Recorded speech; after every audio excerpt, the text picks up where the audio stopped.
Émotionnel ou rationnel? En accord ou à l'opposé? Les rencontres de l'heure. Alors, je parlais de douce amertume en ouverture d'émission. On va parler de la déchirure qui s'est passée du côté de Toronto avec notre chronique politique avec Stéphanie Touga. Bonjour Stéphanie. Salut. Donc, la terre a tremblé à Toronto. La terre a tremblé à Toronto. Écoute, moi, je me suis couchée assez tard hier soir, puis finalement, les résultats sont arrivés très tard dans la nuit, à 4h30 ce matin. Incroyable. Ouais. Moi, je me suis couchée hier soir, puis c'était les libéraux en tête et de peu. Ils ont été talonnés toute la soirée par le conservateur Don Stewart, qui l'a gagné à l'arraché à 4h30 Mais comment, ce matin. honnêtement, je suis un peu surpris. Oui. Bon, les gens écoutent des élections en général. Une élection générale, il y a du monde à la messe. Oui. Puis on arrive toujours assez de vite. l'intérêt. Oui, mais on sait surtout qu'on arrive assez vite à la tendance. Exact. Du côté de Toronto, comment ça se fait? Je sais que tu n'as sûrement pas la réponse précise, mais comment on peut avoir pris tant de temps à sortir les boîtes? Un des éléments qu'il ne faut pas oublier, c'est qu'hier, il y avait 83 ou 84 candidats. Hey, c'est fou, Ouais, ça. c'est ça. C'est assez fou, merci. J'ai entendu que la oui, liste c'était genre 1 mètre. Oui, c'est mètre de grotesque. papier. Passez-y. Là. Ouais. Vous allez voter. Oui. Il y a... Évidemment, vous pensez que vous allez voter libéral, conservateur, C'est mais il y a ça. 82 candidats, Exact. plus les Verts, là, Ouais. indépendants. Ouais. Et ça, il paraît, ce que j'ai compris, c'est que c'est un lobby. C'est un lobby pour Exact. dire on voulait la Une réforme proportionnelle. du mode de scrutin. Exactement. Incroyable. C'est Fait des pauvre gens Trudeau. qui se mobilisent et qui, en masse, donc, se présentent un peu, évidemment, en sachant très bien qu'ils ne vont pas remporter une C'est élection, clair. quelconque C'est clair. élection, mais c'est la stratégie. Là, ils essaient d'embourber donc, le scrutin pour gosser. Il me semble Essentiellement. le mot choisi par Oui. la spécialiste, Ouais. gosser, Pour gosser c'est un tout à petit fait peu. précis parce que ça a dû le gosser comme Oui, faut. ça a dû être fatigant. Mais ça a dû te gosser il y a longtemps quand tu as vu les candidats déposés. Oui. Ceci dit, quand même, je pense, moi, que c'est la première fois Oui. qu'il y a un mouvement aussi important. Là, c'est-à-dire que c'est quelque chose. Là, Oui. ajouter 80 candidats Exact. juste pour gosser. Juste pour un petit peu gosser. pour gosser quelqu'un qui avait dit qu'il ferait la réforme qu'il du ferait, scrutin. qu'il Ben oui, ferait. moi, C'est un engagement de longue date. Hein. Il y a une décennie maintenant, quand Justin Trudeau était le poulain Ben libéral oui. pour remporter les élections et devenir donc aspiré au poste qu'il a aujourd'hui de premier ministre, il s'était engagé à entamer cette réforme-là du mode de scrutin. Comme François Legault, malheureusement. Tout à fait, comme François Legault. Et donc, hier soir, sur ce mètre long de candidats, il y en a un qui a remporté, il s'appelle Don Stewart et c'est un conservateur. Un conservateur, alors que dans les dernières élections, le résultat à gauche, là, ou centre-gauche, donc les libéraux plus le NPD, ça totalisait à peu près 60-70% de l'électorat des votes dans l'urne.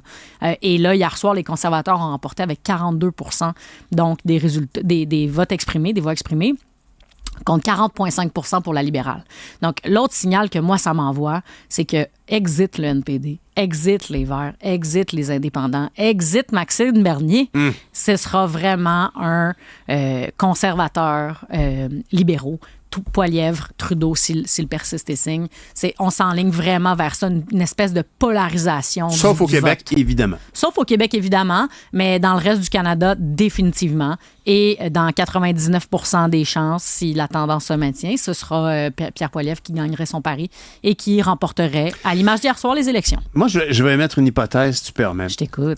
Dans Toronto, Ouais. Saint-Paul, Ouais. c'est un C'est comme le centre-ville du centre-ville. Là. Oui, c'est Ouais, ça. ouais. Fait que ce sont des gens qui connaissent la politique. Oui. Ils ont toujours été bien servis par des vedettes de la politique. Oui. Ça a toujours été un endroit où les gens comprennent très bien. C'est des gens très éduqués, Oui. qui s'intéressent beaucoup à la chose publique, la chose Est-ce qu'on politique. pourrait imaginer Oui. que c'est une punition envoyée? C'est comme, regarde, là, on va voter conservateur. À la prochaine Ouais. élection générale, la vraie élection qui va déterminer le gouvernement, on votera sûrement libéral, mais on veut juste savoir que vous ne pouvez pas nous prendre pour acquis. Est-ce que ça se peut? Ça se peut très bien. Je pense que avant de se rendre aux urnes, là, il y a beaucoup de commentateurs, d'analystes, j'écoutais du côté de l'Ontario, qui disaient les gens, ils sortiront probablement pas beaucoup voter. Ben non, les gens sont sortis même voter pour une élection partielle en plein été, alors que la Chambre est fermée, alors que ça n'aura pas d'impact. T'sais, un libéral de plus, un libéral de moins, le gouvernement sera maintenu au pouvoir. On peut pas donc changer la Chambre en plein milieu de l'été comme ça.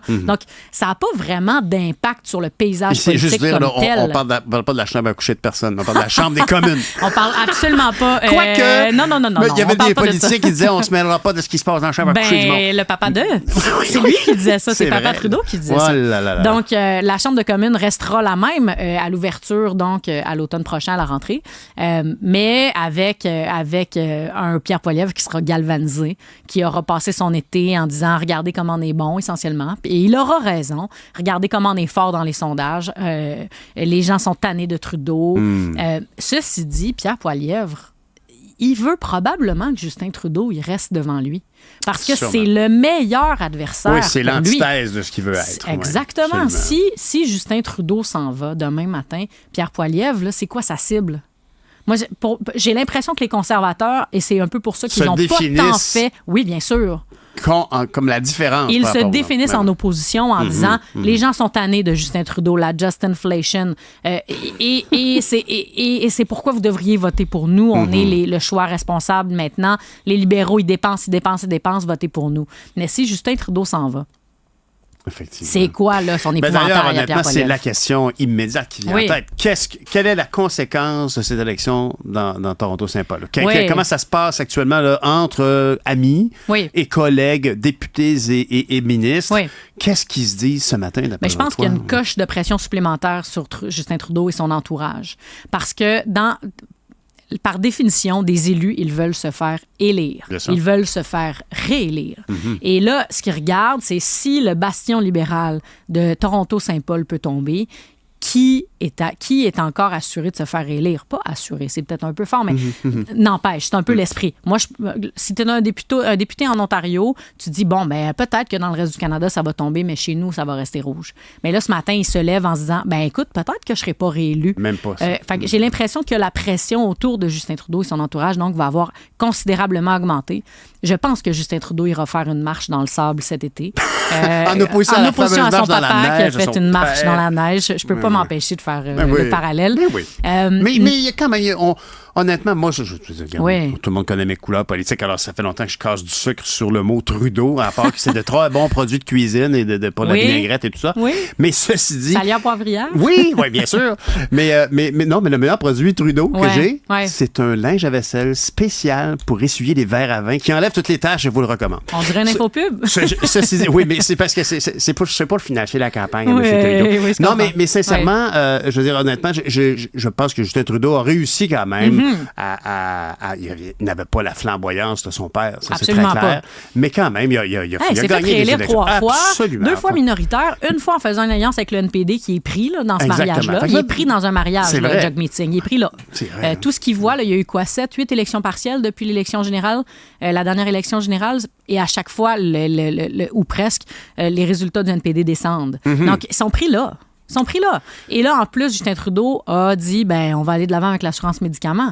Qu'est-ce qu'il va faire, Jog Meeting? Il est pris là. Oui, tout à fait. Fait que ça vient un peu confirmer ce qu'on disait il y a quelques minutes. Je pense qu'il y aura une polarisation gauche contre droite, à peu près. Libéraux contre conservateurs, Trudeau contre Poilievre, si Trudeau persiste et signe. Puis ça, c'est la grande question.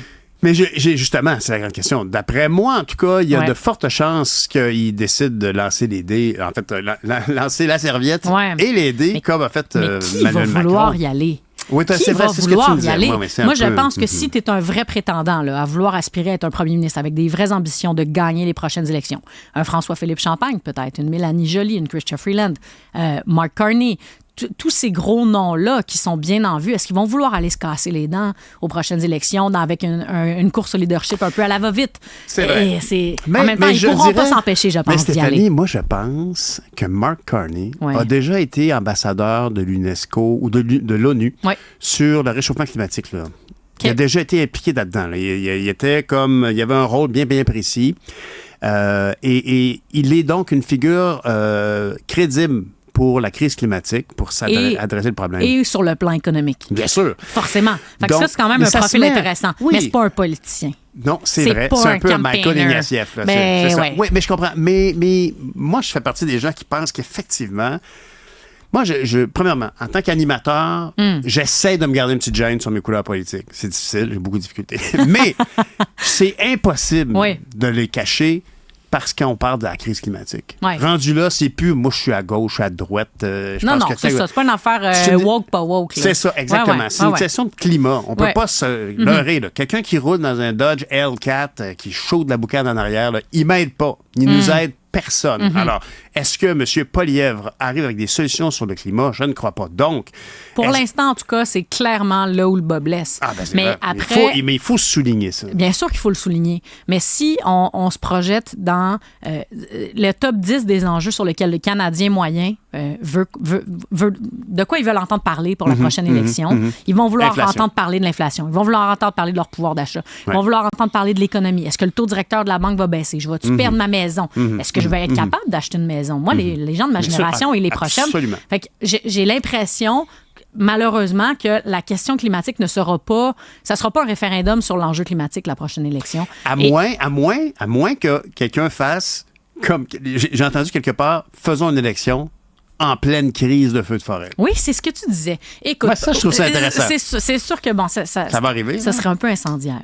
Oh, mais c'est parce que sans jeu de mots... C'est parce que sans jeu de mots, je pense quand même, honnêtement, tout le monde nous le dit. T'sais, on est là, on chiale sur le fait que la CAQ veut faire le troisième lien, alors que tous les rapports scientifiques démontrent que c'est pas une bonne idée. On trouve ça épouvantable. Ben, je m'excuse de se promener dans un Winnebago à grandeur du Québec pour transporter sa femme et ses 2 enfants là, pendant un peu de choix. Mais en même temps, aucun sens. Là où j'ai mis un bémol, par exemple, c'est que si les gens ils restent au Québec pour leurs vacances parce qu'ils n'ont plus assez d'argent dans leur poche à la fin du mois. Je le sais que tu casses pas du sucre sur leur dos. Non, je dis que Pierre Poilievre, c'est ça qu'il a choisi de se promener dans un véhicule qui est grotesque, mais c'est pas ça le plus important. C'est l'été, c'est les vacances, on peut bien se promener à Winnebago. C'est juste qu'on sait très bien que Pierre Poilievre, il défendra la production pétrolière à tout prix. Je veux dire, il n'y a pas de nuance là-dessus. Il dit, moi, je veux un 3e lien autoroutier dans la région de Québec et je n'en veux pas du tramway. Pour moi, ça illustre très clairement, à très gros traits, le transport collectif, on s'en fout un peu. Puis, je veux que les gens puissent aller dans le trafic sur un 3e lien autoroutier. Oui, absolument. Alors, bien sûr. C'est pour ça que, comme là-dessus, là, je m'éloigne de mes émotions personnelles sur la crise climatique. Oui. Et je me dis, dans la lutte politique, le point faible de M. Poilievre, c'est ses politiques reliées au climat. Oui. Et c'est donc là l'avantage des libéraux, c'est de dire, nous arrivons avec le candidat qui... On fait du judo avec la position. Tu me disais que sans Trudeau, M. Poilievre n'a plus d'arguments. Mais si on a Poilievre comme premier contender, alors il faut trouver quelqu'un qui répond à ça. Peut-être que c'est Mark Carney. Peut-être que c'est Mark Carney. Peut-être. Mais c'est vrai qu'il est un peu de je trouve qu'un François-Philippe Champagne pourrait répondre à ça aussi. Oui, c'est quand même le champion de la batterie, l'électrification des transports et tout ça. C'est vraiment quelqu'un qui est axé, donc, développement économique et environnement.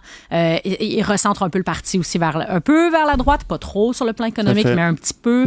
Donc, ça pourrait être quelqu'un d'intéressant. Stéphanie, as-tu l'impression que ça pourrait bouger rapidement, tout ça? Bien sûr que ça pourrait bouger rapidement. Il pourrait décider demain matin, Justin Trudeau, de dire « Hey, sais-tu quoi? Let's go, moi, c'est terminé. Là. Je jette la serviette. » Je vois pas ça arriver demain matin. Mais ça pourrait arriver. Et je pense qu'il doit se poser ce matin la question, Justin Trudeau, et ça doit pas lui tenter de se poser la question parce qu'il a envie d'aller se battre contre Pierre Poilievre.